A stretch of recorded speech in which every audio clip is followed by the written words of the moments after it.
Good afternoon. On behalf of the Mohsen and Fawzia Jaffer Center for Muslim World Studies, I would like to welcome you to our distinguished panel on Return of the Taliban, Afghanistan 20 years later. The US has just ended its 20 years of occupation of Afghanistan, and the Taliban is poised to establish a new government. What does this mean for the future of Afghanistan? What does this mean for regional and global politics?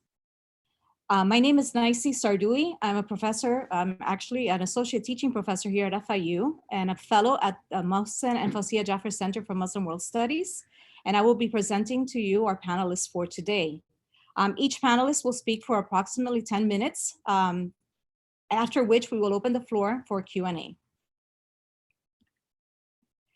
Our first panelist will be Dr. Nassif Shahrani. He is professor of anthropology, Central Asian and Middle East studies at the School of Global and International Studies, Indiana University, Bloomington. He is also an Afghan-American anthropologist with extensive field research in Afghanistan and has studied Afghan refugee communities in Pakistan and Turkey.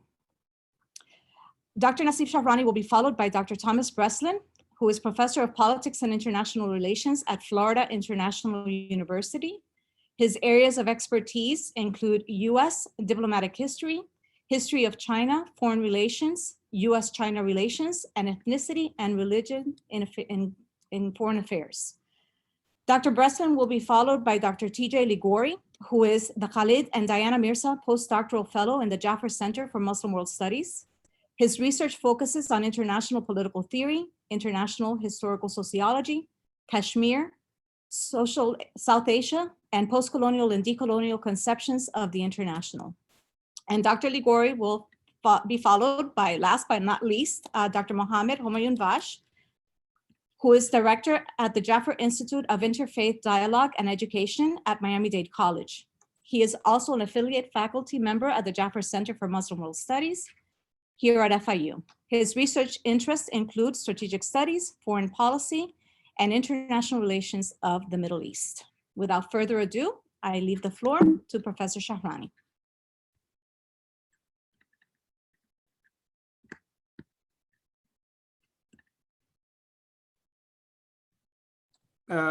Good friend, Dr. Misbahi and Naisi also for including me in this particular panel. Also appreciate the Jaffer Center for holding this forum. I look forward to hearing all of my colleagues who will be in the panel. The question, of course, is the return of the Taliban in Afghanistan 20 years later. Actually, for those of you who know Persian, there is a new rewording of the country in its rulers. It's called Afghanistan Tahti Tasalluti Zaliman, which translates essentially the place of wailing under the rule of oppressors. There are lots of questions about the success or the apparent success of the Taliban, why they came to power after America's longest war. Did America really lose? And why did they lose? Was this a military loss, or was it fundamentally a political loss? And of course, what is the consequences of the Taliban returning to power in Afghanistan, though if nothing has happened? These are all very complicated and detailed questions, and no one can address them in 10 minutes. But I'm just raising these questions, and let me focus on some aspect of what to expect in Afghanistan under the return of the Taliban at this moment. For one thing, Afghanistan is not the same society and the same country that they had been kicked out of power 20 years ago. It's a very different country. The difference is quite physically apparent for anybody who had been to Kabul in 2002, and today or yesterday. It was a city in ruins. Very little was there, and it was depopulated essentially. People had left for countryside or for neighboring countries. Now Afghanistan has a capital city that is rebuilt. It's very urban looking with lots of amenities and lots of new things that Afghans did not have 20 years ago, and that includes media. Lots of it, or did anyway, it's shrinking already. And also a bulging population of 25 years old and less. That is people who were born during the Taliban reign of terror.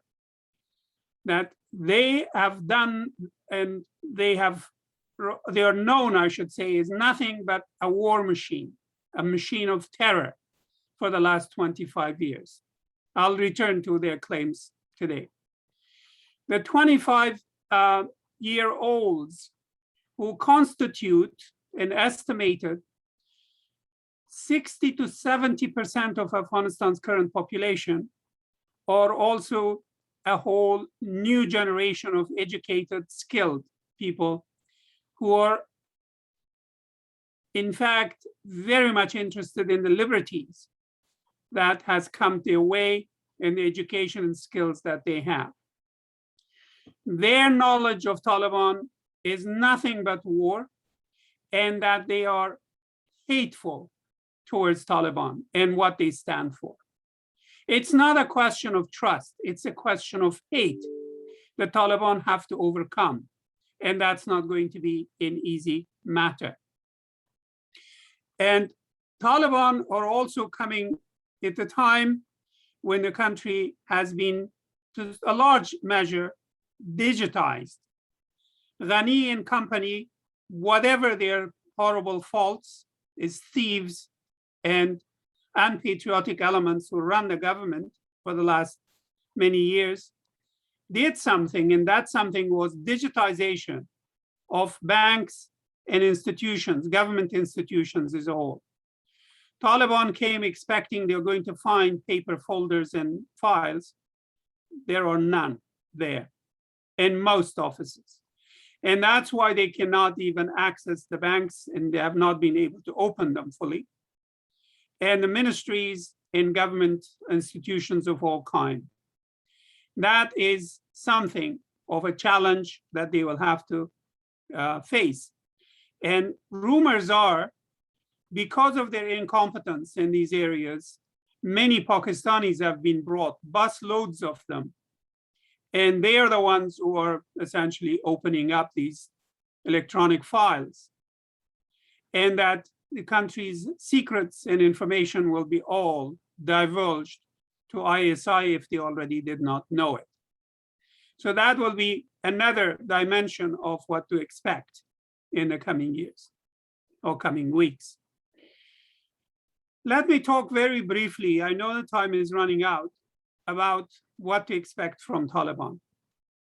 Taliban are essentially, up to now, presenting themselves very differently, at least in talking, that they're going to forgive and forget their enemies, and amnesty for everybody, and that they're going to allow everybody to return to their jobs.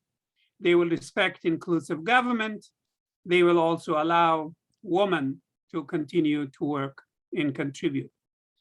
But these are the things that they are presenting in a very hypocritical fashion to the international community. Their real acts in the last 2 weeks plus has been not to honor any of these things. People have been lynched, people have been hung, individuals have been shot, and people's houses have been searched, and their contents have been possessed. There are some cases where they are highlighting the houses of some of the major figures that they have not touched and they have held on and so forth, but those are also appear to be for show. For the Minister of Higher Education, who spoke yesterday in a gathering of faculty and administrators, clearly showed that the person who is heading the Ministry of Higher Education is semi-literate. He could not even read very well what was in front of him. And he is representing hundreds and hundreds of people that they have been appointing in high government offices. All of them are Mawlavis, meaning people who have studied or finished the curriculum in madrasas in Pakistan, and mullahs who have not even finished the very troubled curriculum that these madrasas represent. That they have no knowledge of social sciences, humanities, biological sciences, all the other fields of modern 21st century university environment. They have no idea, or he has no idea of what a university, a modern university is all about and how it should be managed. Not only that, again, their version of Sharia, which is taught in Pakistani madrasas, have no bearing on what is in the Quran. They don't know Quran. They basically are totally absent in knowing what Quran is a sacred text revealed to Prophet Muhammad contains, and what rights and privileges and responsibilities it has given to human beings, which are categorized at the very, very beginning of the Quran. The first 20 verses of the Quran, if you turn the pages, you'll see the 5 first verses talk about a category of people is muttaqeen, those who are God conscious, those who do what is instructed. The next 2 verses are about those who deny the truth, the kafirin. And then it turns to 12 ayahs, 12 verses describing the hypocrites, the munafiqeen, which tells us about the Quranic anthropology of how it is describing people that one should be aware of, that should be worried about. And what the Taliban have been doing and saying, in fact, is the definition of munafiq and munafiqeen, the hypocrites, that they say one thing and do another, do the opposite. And that's what we're going to be facing in the near future, that what they are claiming, what they are trying to, for those who think that they have changed, I'm sorry to say that there is very little or nothing changed, and one wishes that it would be. They are also talking about inclusive government, but who are they talking to?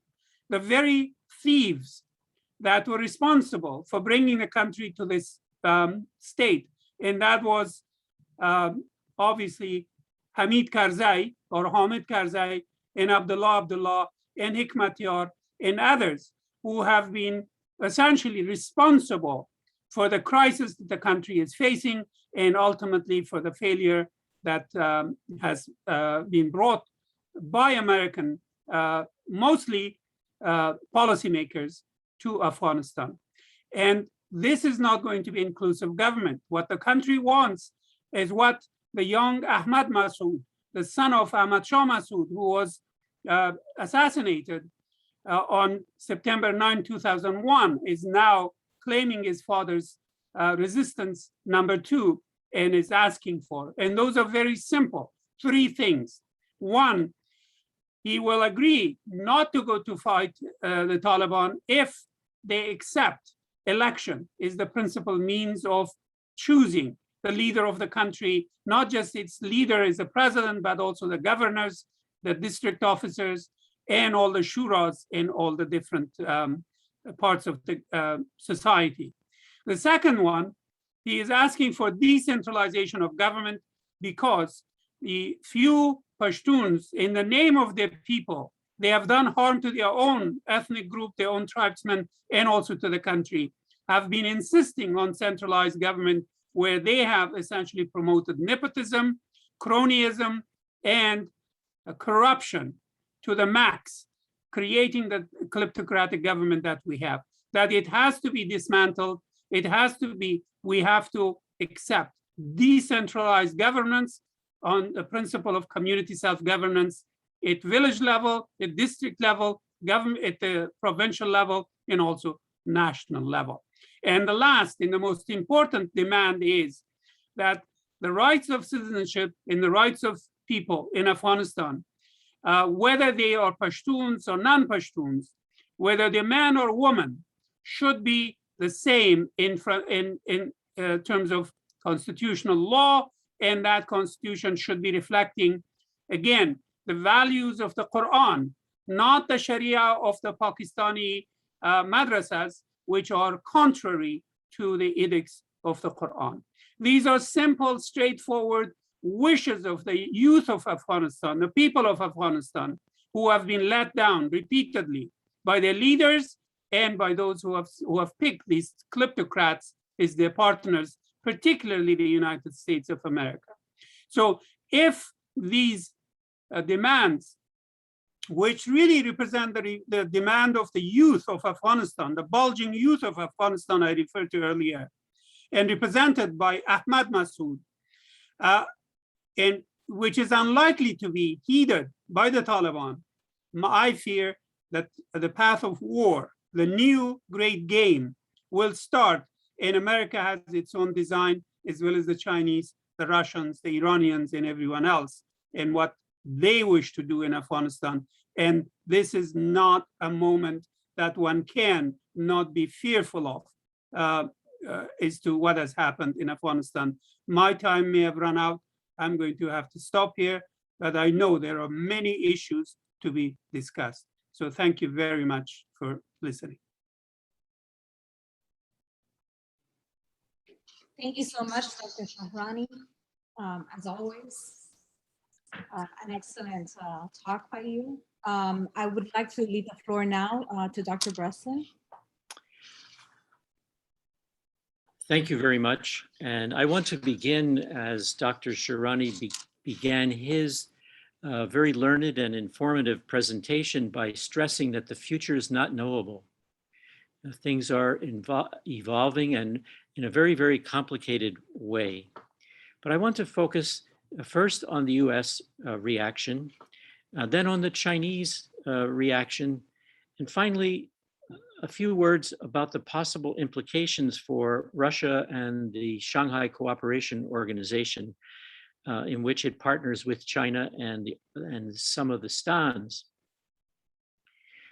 From the beginning of the American Republic, foreign policy has been always a very, very partisan and often bitterly partisan activity. And whether to maintain the French alliance or whether to accept Irish Republican fugitives from the British colonial rule, Americans have always found ways to fight over foreign policy, sometimes in a very diluted way and ways that partisanship has exaggerated immensely. Back in the 1940s, the Republican Party viciously attacked the Democratic Party of the Truman administration for what it called was the loss of China. Not that the United States ever had China to begin with, but it basically, according to the Republicans, had lost China. Now, the result of that was that in June of 1950, when North Korea invaded South Korea, the Truman administration felt that it was politically impossible in terms of domestic politics not to resist the invasion by the North. The resulting war, called by the Truman administration a police action, resulted in the protection of the nationalist fugitives on Taiwan and the solidification of their hold on Taiwan under the protection of the United States government. And something that has been regretted to this day by the People's Republic of China, and with which it is not comfortable. Domestically, this fed the anti-left campaign known as McCarthyism. And so I fear that what will turn out to be a partisan wrangle over who lost Afghanistan, right, will bleed into, perhaps even overwhelm American domestic politics, and we'll get a recurrence of a brand of McCarthyism. For the Chinese, I think that this American loss, so-called, of Afghanistan and retreat from Afghanistan will lead to a strengthening of American commitment to Taiwan, a repetition of what happened in the late 1940s and early 1950s. History is going to repeat itself, and the United States will probably double down on its strategy for the Indo-Pacific of opposing the growth of Chinese influence there. America did get over the loss of South Vietnam, and today the United States basically finds a quasi-ally in Vietnam against the People's Republic of China. Even though at the time the United States left Vietnam, there were those in China who basically exulted in the defeat of the capitalist superpower there. We have yet to see how this will all roll out in American politics, but I think we will find echoes of the past. As far as China is concerned, China's in a very, very difficult position. It already spends more than half of its security budget on internal security, much of it focused on Xinjiang and Tibet. For our purposes today, it's important to focus on the Chinese hold on Xinjiang, which has been tremendously controversial. If only because, if one can say only, because of its suppression of Islam and its efforts to turn Turks into the Uyghur Turks and Kazakhs and others who are non-Han into effectively a kind of quasi-Han people in ways similar to which it has been using in Tibet. China had enlisted US support for its repression in Xinjiang after 9/11. In 2001, it asked the United States to add to its subversive list of subversive organizations, something called the Turkistan independence movement. And since then, it has used this organization, which the Trump administration found necessary to delist after it established that it was a figment of the Chinese political imagination being used to justify repression on a vast scale.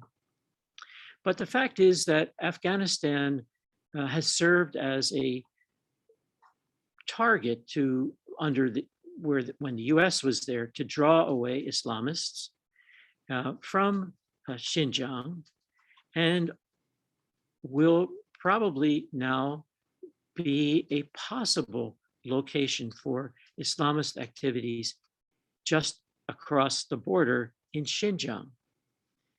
Tajikistan is another neighboring state.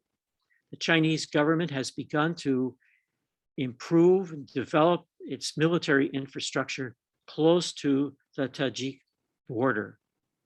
And lately there has been word from Beijing that Tajikistan should turn over the Pamir region, the mountainous region, to China, despite much earlier agreement between Tajikistan and China over that border. I believe the conditions in Afghanistan, post-war conditions, may be unsettled enough to deter China from making the major investments that some of its supporters have talked about as essential to the development of the Afghan economy. I say that against the background of Chinese reluctance to carry through with all its commitments and promises to its close ally, Pakistan, in developing the Belt Road Initiative, partly because of tensions arising from differences between the Pakistan central government and the Baluchis. And finally, I want to say, as far as China is concerned, that China's internal domestic nationalistic streak will be inflamed by continued US support now for Taiwan, and probably at a greater degree. And also the need to expend even more funds, because I believe the Chinese government is a captive of its Han focused domestic politics, will have to spend even more on its Western borders. Lastly, I wonder if, in fact, the victory, at least in the short term, of the Taliban, the conquest, the retreat of the Americans in the face of the opposition of Afghanis, will inflame Muslim in Russia to oppose that government. Certainly, the Russian government has had its differences with China over the direction that Central Asia will take. And Russia has been very, very reluctant to accommodate all of China's plans for Central Asia.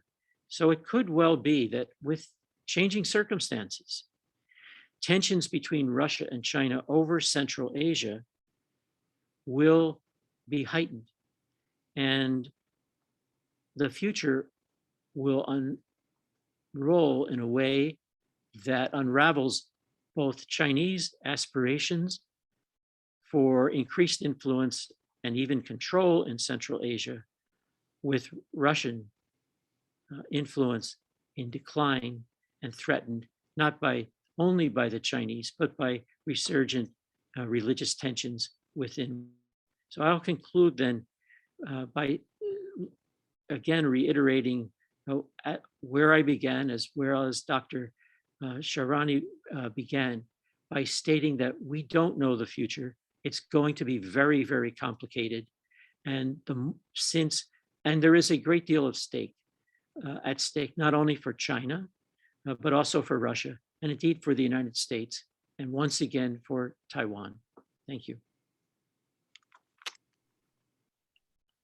Thank you so much, Dr. Breslin. Dr. Ligori, the floor is yours. Thank you so much. Do we have a...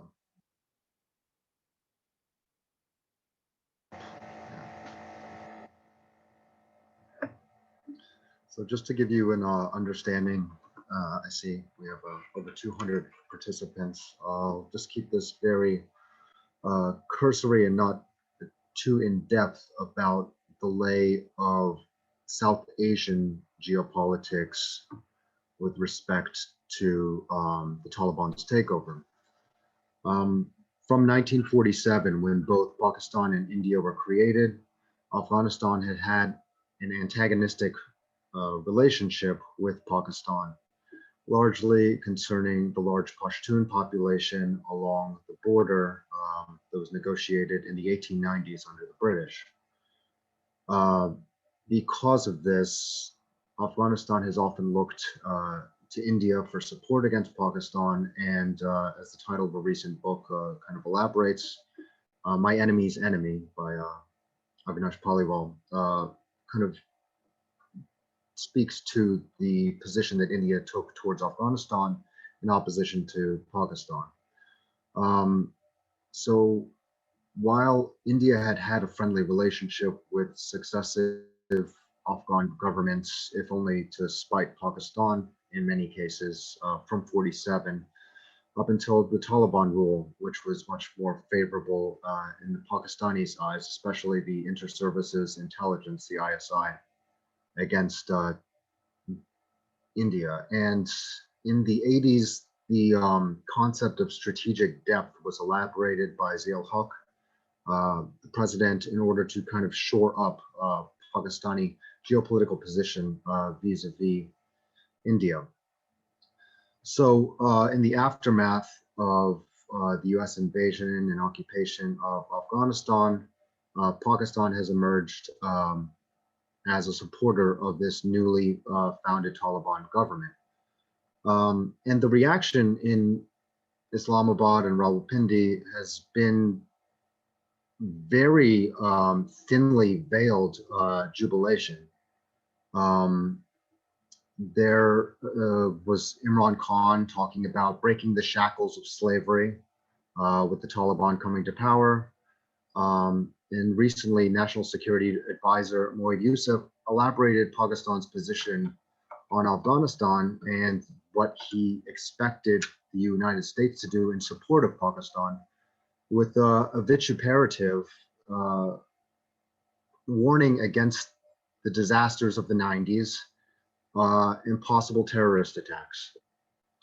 So the position there is, if we don't support the Taliban, this is Pakistan's position, then we're giving way to anarchy, terrorist groups that are going to rise up and possibly attack the United States.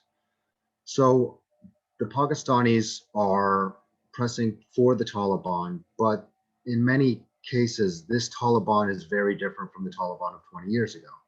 There are a lot of different factions which have taken various positions as to whether they will moderate their earlier lines or follow through on more of a hardliner position. So we saw recently with the announcements last week of some of the cabinet officials that will be posted in the Taliban government as to what this might look like. And again, this looks like a mix as of now. And again, the situation, as both the doctors Breslin and Shahrani have elaborated, is very fluid. We don't know what's going to happen, even in the near future, what this accommodation is going to look like. But the Pakistani government is trying to stress a moderated Taliban that would be inclusive, incorporating more diverse elements into government, a reconciliation deal, and also in the interest of keeping Pakistan's relationship with China amicable, making Afghanistan safe for investment for projects like the Kabul-Peshawar Highway, copper mines, and things like that that are being developed in Afghanistan. India's position is looking at this as nothing short of a loss. One analyst has made the analogy to this is India's version of what Pakistan lost in '71 with Bangladesh. That might be overstating the case, but certainly that's how Indian officials are approaching this. They're looking at this as a loss to Pakistan. But the bigger concerns would be the humanitarian concerns. There's no guarantees that there will be an inclusive government. This could be, as Dr. Shahrani laid out, this could be just hypocrisy and the inclusion of token figures in order to make it look like it was more inclusive, but not actually changing from earlier positions that the Taliban had established. One thing that does threaten to unsettle this is whether groups like Islamic State of Khorasan emerge in, these kind of terrorist attacks, and whether Pakistan actually has the control over Afghanistan that they claim over the Afghan Taliban, as many Afghan Taliban still have strong ties with the Pakistani Taliban, which is not favored by the Pakistani government. So I think that the biggest issues that we'll see in the future that are most concerning are the humanitarian issues, the massive influx of refugees that will inevitably happen given either Taliban rule or given outright civil war. And unfortunately, we've seen India walk back earlier statements towards accepting mass numbers of Afghan refugees, which is disconcerting. But I think that this is where we should be focusing our attention. Also in freeing up money and assets that are held, that are frozen by the United States, that are over $9 billion worth, I believe, due to Afghanistan. So I'll just leave it there for now.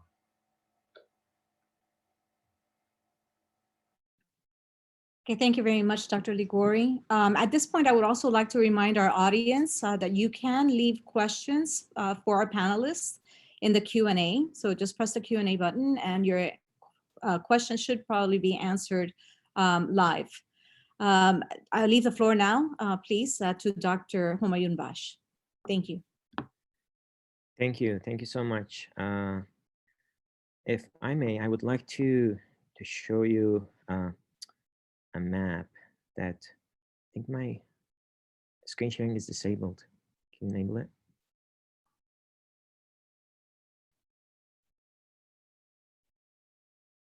All right.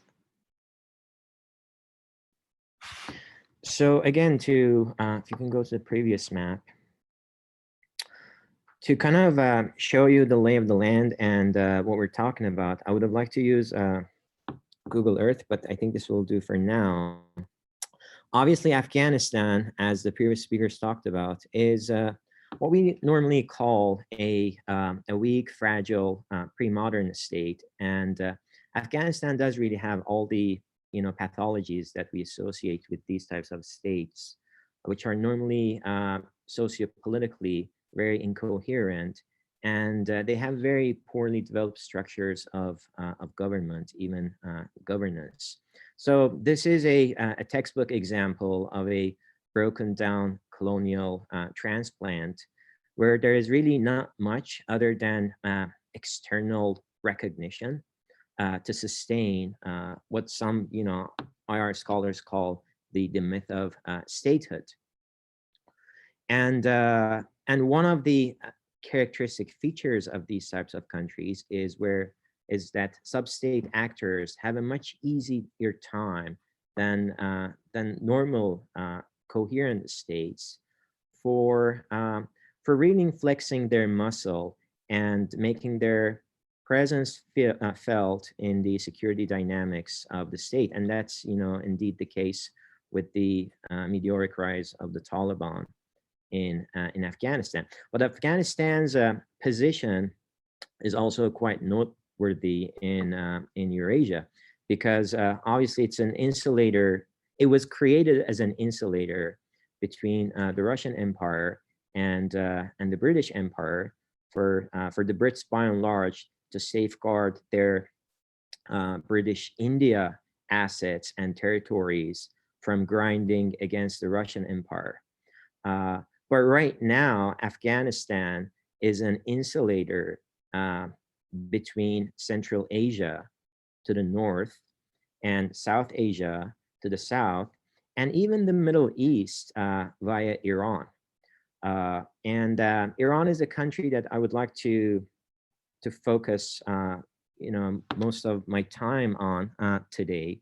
The Iranians have been at best ambivalent about the rise of the Taliban in Afghanistan. They were rhetorically happy at the beginning, by and large, because to the Iranians, it showed the serious beginning of US retrenchment from their vicinity. But the fact that the Taliban were the winners in Afghanistan has been a point of, I think, concern for the Iranians. So they're not exactly jumping for joy as yet. And as a matter of fact, I think that despite all the evidence to the contrary, Iran is among the most agitated regional players about Taliban's rise to power in Afghanistan. Iranians are not quite sure about the durability and the direction of their long-term strategic thinking vis-a-vis the Taliban. But ideally, the Iranians would want to keep the Taliban distant from Al-Qaeda and ISIS. And I think that's the point of most concern for the Iranians right now. Because if Iran's worst fears were, to come to pass, and ISIS and Al-Qaeda manage to kind of carry over their in security making capabilities from the Levant in Syria, in Idlib right now, they're concentrated, all the way to Afghanistan, then Iran is going to be in a very difficult position. And some more cynical commentators in Iran have actually made the assertion that that might be the long-term plan of the United States in withdrawing from Afghanistan, in terms of making Iran's eastern flank, which had some level of some modicum of stability, unstable again, so that Iran has to deal with takfiri movements, with terrorism, with radicalization of Sunni Islam on both its eastern, western, and obviously its southern borders. So that is the worst case scenario for Iran. So now, what are Iran's options? I think Iran is trying to do a juggling game of keeping multiple levers and options alive. So on the one hand, they've had lines of communication with the Taliban open over the past couple of years, but obviously, as Dr. Ligori mentioned, we're not quite sure about the inner dynamics and workings of the Taliban yet. So obviously, you have the Haqqani trend within the Taliban, which represents the more extremist anti-Shia wing of the Taliban rising, and that's quite concerning to the Iranians. But anyhow, so far, I think the lines of communication are being kept open. But at the same time, the Iranians are keeping the Panjshir option alive. And Panjshir is not too far from Kabul. It's to the northeast of Kabul. And this is where the Northern Alliance in the 1990s, up until the ouster of Taliban in 2001, this was the bastion of resistance against the Taliban, and that was being supported logistically, rhetorically, through armaments and otherwise by the Iranians. So right now, the son of late Ahmed Shah Massoud, Ahmed Massoud, is in that Panjshir Valley, and the Iranians haven't given him full throttle support yet, but I think they will keep that option alive. Iranians also have the so-called Fatimi Brigade that they have trained. This is a brigade of between 40 to, by some accounts, 100,000 battle-hardened forces that have been trained by the Iranians in Syria. By and large, they come from the Hazara Shiite community in Afghanistan, which is located, concentrated in the middle of Afghanistan, in that mountainous center of Afghanistan, which lies to the western extremities of the Hindu Kush mountain range.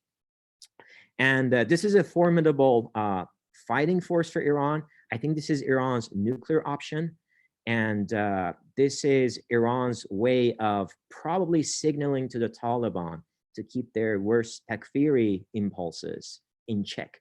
We'll see if that works or not, but I think in terms of their numbers, in terms of their capabilities, in terms of their battle readiness, the Fatimi Brigade is going to present quite a formidable challenge to the Taliban if they were to come to blows.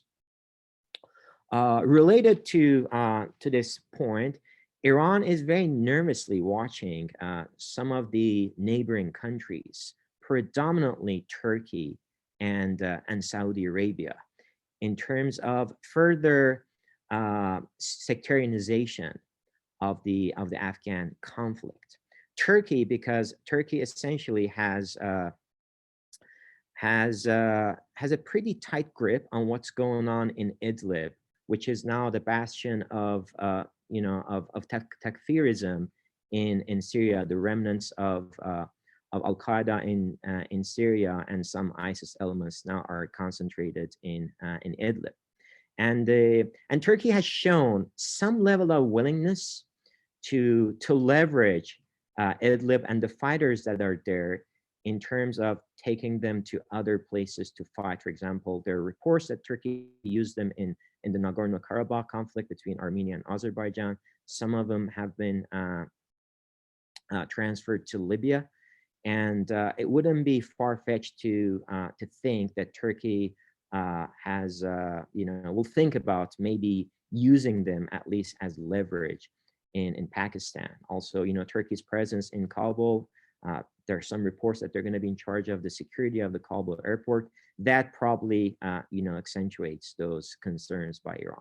Saudi Arabia as well is a point of concern for Iran, because let's not remember that that back in the 1990s, when the Taliban came to power, there were only 3 countries that recognized them as the legitimate government in Kabul. It was Pakistan, obviously, it was Saudi Arabia, and it was the United Arab Emirates. And Iran's primary concern with Saudi Arabia is, as I alluded to before, is if the Taliban, especially with the Haqqani network within the Taliban, gaining more power, ISIS and Al-Qaeda become a very lethal, combustible cocktail in Afghanistan. And that will be a doomsday scenario for Iran. Obviously, Iran has some lower level concerns in terms of drug smuggling from Afghanistan under the Taliban, because again, let's not forget that the most of poppy cultivation in Afghanistan is in those 2 provinces in the south of Afghanistan, neighboring Iran, Helmand and Kandahar, which have been under the control of Taliban, either de facto or right now, for our practical purposes, they're under the Taliban. Also, refugees are another concern of Iran. Again, Iran right now is host to roughly 2 million Afghani refugees, and those numbers could really balloon if the security situation in Afghanistan gets spirals out of control. And if I may, I would just say 2 sentences about Russia, and then I'll just wrap it up. I think Russians' concerns somewhat parallel those of Iran, although they do not 100% overlap. Russia is obviously extremely concerned about securitization and even weaponization of religious identity in its vicinity. And this metastasis of Talibanism and Takfiri movements and Sunni radicalism and rejectionism in general into Central Asia and the North Caucasus, and obviously these 2 regions are the so-called soft underbelly of Russia, where the Russian Federation feels very exposed and very vulnerable. So in that sense, I think Iran and Russia share similar concerns. But again, in conclusion, I think long term, if we want to think seriously about the stability of Afghanistan and kind of prevent what's going on in Afghanistan to spill over into Pakistan, which they could easily do, I think the United States still has options. Obviously, we have left, but that over the horizon capability is still there. And at the macro level, if the United States could liberate, could free our Middle East and Muslim world policy from this over obsession with Iran, maybe that could open certain doors for us to manage Afghanistan more competently. Also, this this virus of regime change that and military interventionism that Washington has been suffering from for a long time. Maybe it will be we'll give a little bit more serious thought about addressing that as well, and maybe the amount of politics, as Dr. Breslin mentioned, and ideology in our Middle East policy will also decrease. And but the ultimate solution that the United States could contribute to is facilitating, or not obstructing at least, the formation of a regional security structure that is inclusive and that gives a platform to all regional players. I think that's the only long-term solution whereby we can prevent the creation of more of these failing, fragile, and failed states in the Middle East and now in Central Asia and in South Asia maybe in the future. So thank you so much.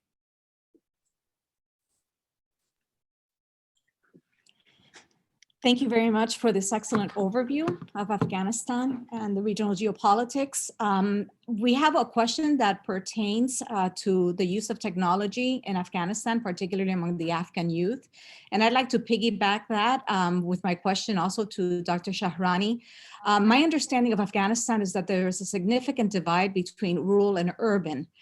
We've been speaking a lot about the advances that women have made. Also, you spoke, Dr. Shahrani, about the advances, particularly of the youth and their education levels versus what Afghanistan had been before 20 years ago. How significant is that divide in terms of women's rights and advances that have been made and the educational levels of the youth in the cities, urban areas, as opposed to the countryside? Thank you. The use of technology, the best index we have is probably the number of smartphones sold in the country. There are now reports of more than 30 million phones, smartphones, in the hands of people. Most of that is probably in the hands of young people. And it's not just limited to urban areas. In fact, it's also available widely. In is remote, a part of Afghanistan is the Pamirs, where I spent a couple of years doing research years ago. I have had phone calls from people in the Pamirs of Afghanistan discussing things with me. On the question of urban-rural divide, there always has been one, but also a lot of rurals have in fact been displaced over the last 40 years of war. Many of them ended up in Iran, millions in Pakistan, and some millions of those have returned to the cities in Afghanistan. A few have gone back to the villages. So the population of Afghanistan has become far more urban today than they were 40 years ago for sure, or even 20 years ago.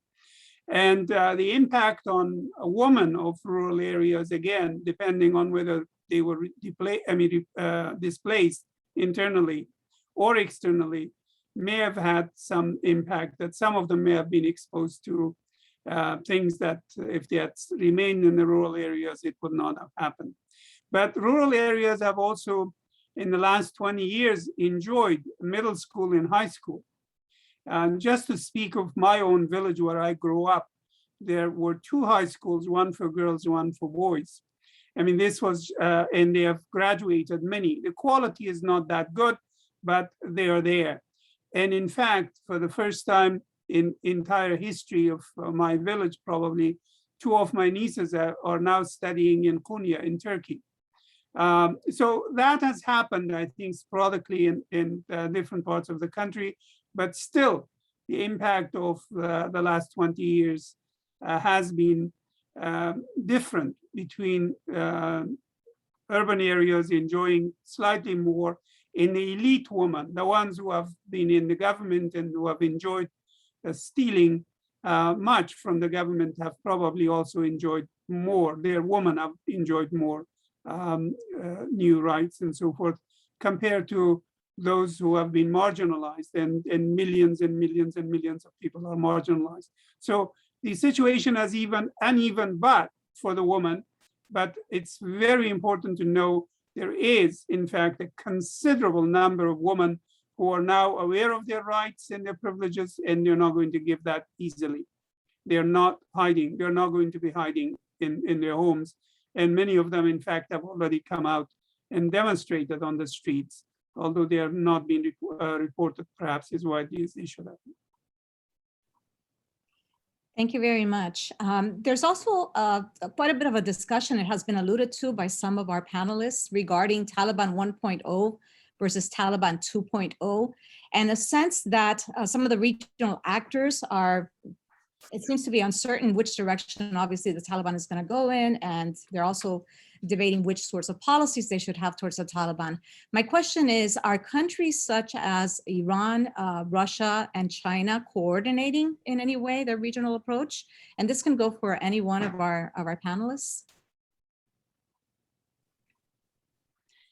Okay, let me take a stab at that. It depends on how Taliban will respond to the Western offer of help contingent on the conditions that they should abide by the human rights of women, especially in minorities and so forth. Those are the kind in inclusive government. Although inclusive government is a very shifty sort of proposition, because they could bring some of those same so-called warlords on board and claim that they have inclusivity, but the people will not regard that as inclusive. At any rate, if the United States in the West wins the Taliban, as it were, by whatever fiat, I think that would probably be used not so much as a stable government, but rather as a means for creating disturbances against especially Russia and China. And that's what I think is also worrying China and Russia. The Chinese and Russians, if you remember last night in the yesterday afternoon in the Security Council, they abstained to vote for the I think security corridor that was proposed in Kabul and contingency of foreign aid and so on. I think they're worried. The chances are that they may embrace, if the West does not provide the Taliban the financial aid and the recognition that they want, the chances are that the Chinese and the Russians will embrace them, especially the Chinese. And if they do, that'll be probably what America wants. In which case, then the environment in Afghanistan would be open for the US to essentially support the opponents of Taliban regime in Afghanistan, and also support all those who are ready in northern Afghanistan, have been made ready, I should say, by Pakistani ISI since 2014, that they might be able and willing to create disturbances, drug running, all the other things into Central Asian countries, especially along the western borders of China. And that will be essentially a new phase of the so-called great game of 19th century, but this time with American continuation of American participation in the new phase of that game. Again, this time the players will be America, China, mostly with China and Iran supporting them. So that's my worry, essentially, about the near future. Thank you very much. I think Dr. Misbahi was able to log in. I just want to say hello to everybody, and I've been in and out of my problem with the internet. So I'm going to ask a question because I could be cut off any minute again. And my question is a sort of a larger questions for each one of you, because you touched on them.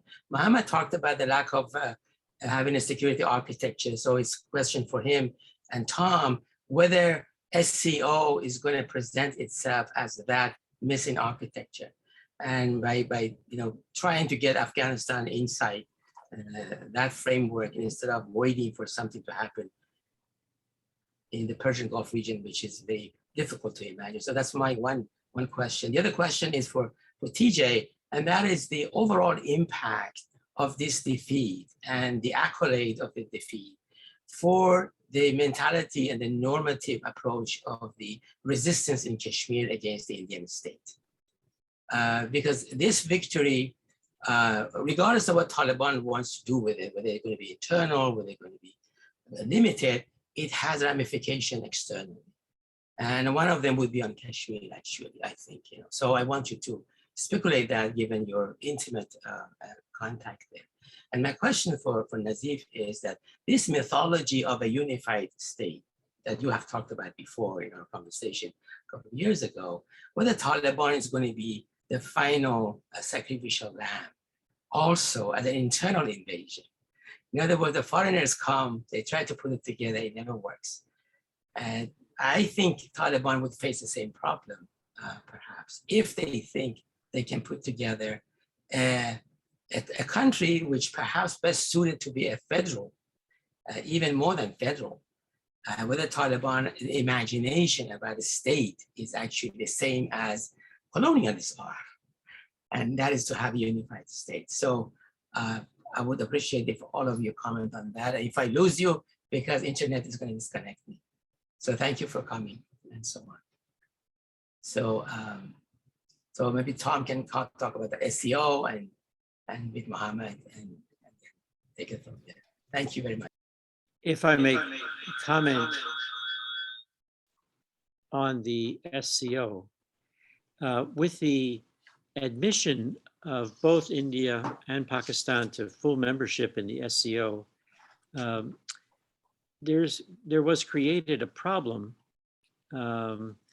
of just utility for the SCO, where there are contradictions between the goals of Pakistan and India, for example. So it could be that the SCO, by virtue of full membership of both India and Pakistan, which took place under the leadership of Xi Jinping and his prompting, I think may have ruled out the SCO as a vehicle to address China's problems with Afghanistan or any of the other members' problems. And then there's also the problem of the Tajik border, right? And Chinese pressures on the Tajik border. So this could end up, the situation as it unrolls in Afghanistan, it could end up putting really detrimental pressures on the overall structure of the SCO and compromise its viability. But again, that's for the future. If I may make one other comment, I don't think China is going to be pushing any human rights platform for reforms in Afghanistan, given the fact that it's resisted under its philosophy of non-intervention in foreign affairs, human rights critiques of its behavior in Xinjiang, vis-a-vis the Uyghurs there. So, and China has been fairly diffident about its losses and somewhat concerned about internal conditions in Pakistan, for example, and has pulled back some of its promises from completing those promises because of the strains, not outright civil war in Pakistan. So I think the United States should just pull back and let things take their course and be open to refugees and providing strictly humanitarian aid.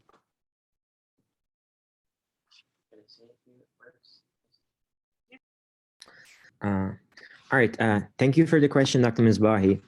I think a lot depends on whether this Pashtun, non-Pashtun polarization, like it happened in the 1990s, becomes a primary component of Pakistan's policy, because Pakistan has a lot of chaos power in Afghanistan specifically, and whether the Saudis will kind of incentivize and reinforce Pakistan's chaos power, in which case I think the polarization will extend to outside players as well, like it did in the 1990s, where you had Pakistan and Saudi Arabia on the one side, and pretty much everyone else, like Russia, Uzbekistan, Tajikistan, Iran, India, and even Pakistan's partner, China, on the other side. So this Pashtun, non-Pashtun polarization, I think, is probably the most important thing to watch about Taliban. Right now, the Taliban in their leadership council, they have a Shia Hazara. Some people argue that that person's presence there is more for optics than substantive.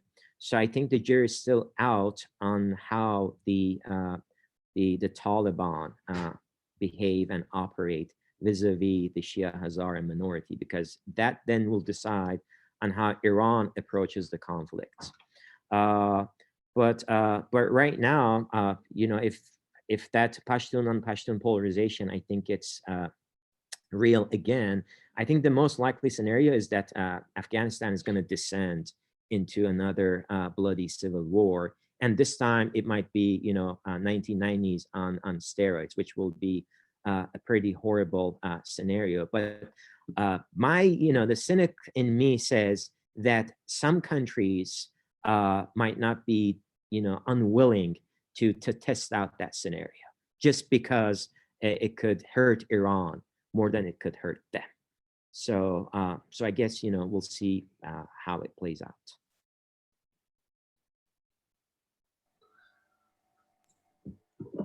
Regarding what this ultimately means for Kashmir and Kashmiri separatists, the freedom movement in Kashmir, there's a lot of ambivalence right now from what I'm seeing. There's, on the one hand, kind of a jubilation at the fact that this is a loss for India. So it's a thumb in the eye of India. But at the same time, there's uncertainty, a certain lack of knowing where this is going to go and what those implications are ultimately going to be. Taliban political minister who was just appointed, Sher Mohammad Abbas Stanekzai, recently said that the Taliban wants good relations with India. They want to establish trade through Pakistan into India, and also that they seek a bilateral resolution to Kashmir, which is not exactly how Kashmiri movements want to negotiate in terms of that they want to seek out their own agency. So there has been talk over the past week of banning the Hurriyat conference, who are two factions of the freedom movement in Kashmir, largely moving towards incorporation with Pakistan. But among the different splinter groups in Kashmir, there's a lot of uncertainty. And Taliban's victory, while this is a slight to India, this doesn't necessarily translate into any accommodations of Kashmiri autonomy. And in fact, we're actually only seeing the amplification. So the ban on the Hurriyat conference hasn't happened, but we're seeing the amplification of calls to ban them from right-wing Hindu nationalists in India, and for the government to take even stronger holds over Kashmir. So at present, it doesn't look like much is going to be gained there in terms of Kashmiris.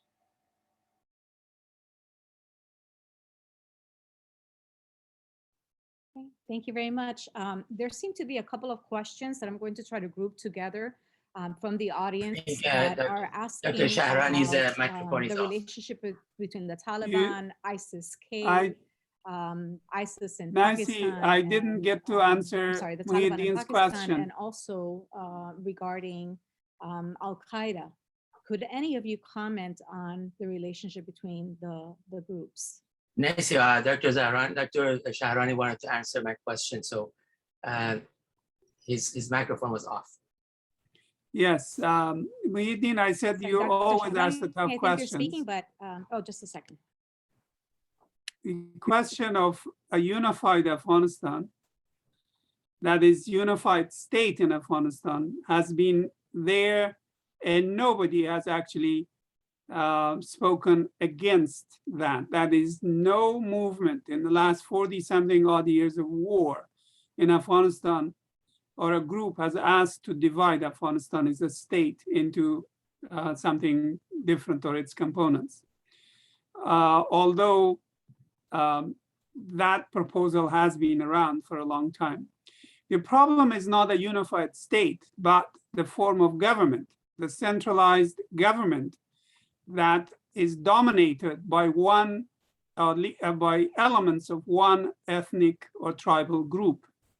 And they have switched back and forth between the Duranis, the Western Pashtuns, and the Ghilzais in the later years, the Eastern Pashtuns.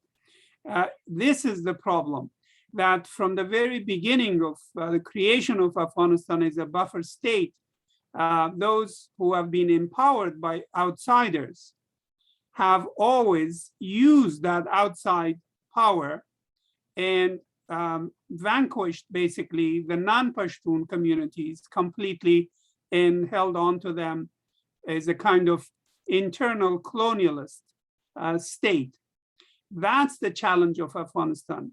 And I don't think that has changed any with the Taliban. Taliban, Ghani, Karzai, all the other ones before them have all wanted to dominate the state by the Pashtuns and essentially get the best of what state offers and marginalize the rest of the population, except for giving a few insignificant posts with crumbs, essentially, to some ethnic entrepreneurs, tribal entrepreneurs. That has been the game. Taliban are doing the same thing. In their leadership, if there is one Hazara, there is also one Uzbek, and there is one Turkmen, and maybe one Tajik. So you can sort of, no woman. So just count on that one. How can you have a unified government of everyone being included in that? My solution, I think, is to change the system of governance from the centralized winner take all. Winner is always, again, with the aid of outsiders, not on its own. If ethnic groups are left on their own without external proxies to help them, which is of course impossible under these circumstances, they could, the non-Pashtuns can probably stand on their own and would fight for their rights and have it too. But that's unlikely to happen. And I think without decentralization, allowing community self-governance so that people who live in different parts of the country, you don't have to go federal. Federalism in Afghanistan has been now turned into a taboo word, especially by Karzai and Ahmadzai and these guys. Anybody who says that essentially is a traitor, should not speak about federalism because that means division of the country, which nobody has ever asked for. So I think it has to be community self-governance, keeping the same structure as it is, but allowing the districts and provinces and so forth to be able to elect their own political officers and also to be able to recruit their own civil servants instead of all of them being appointed from Kabul, and of course, based on nepotism and cronyism and corruption has been the case. So that's the challenge of Afghanistan, but I don't think Taliban are likely to address that question. So the question of fighting for a just political system in Afghanistan based on decentralization is going to be going on for some time.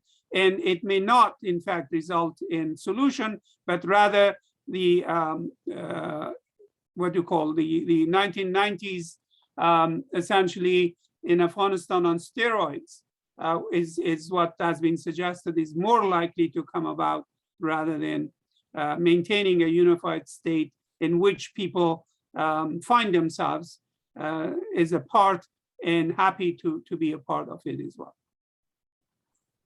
If I may interject, Nazif, what is the role of the military institution in this whole exercise? You look at Lebanon, you look at Iraq, you look at Afghanistan, the idea that you could have a much loose political system without a unified army. I think that's one of the most interesting things to think about. But Taliban may replace the army itself. And then, of course, if they do that, they will run the same problem again and they will become an internal colonial power. I think that's an interesting intellectual and also theoretical question for all of these states in the region, that they do have a central government, they have an army, but the army cannot function because it does not represent the institutional framework of the ethnicities and political culture. So, Muhyiddin, you know, militaries in the Middle East, in the third world, for the most part, are not to defend the nation against anybody outside. No army in the history of Afghanistan has ever fought the enemies of that country without. They have been always a tool in the hands of the central government to be used against their own people. So that's the story of armies.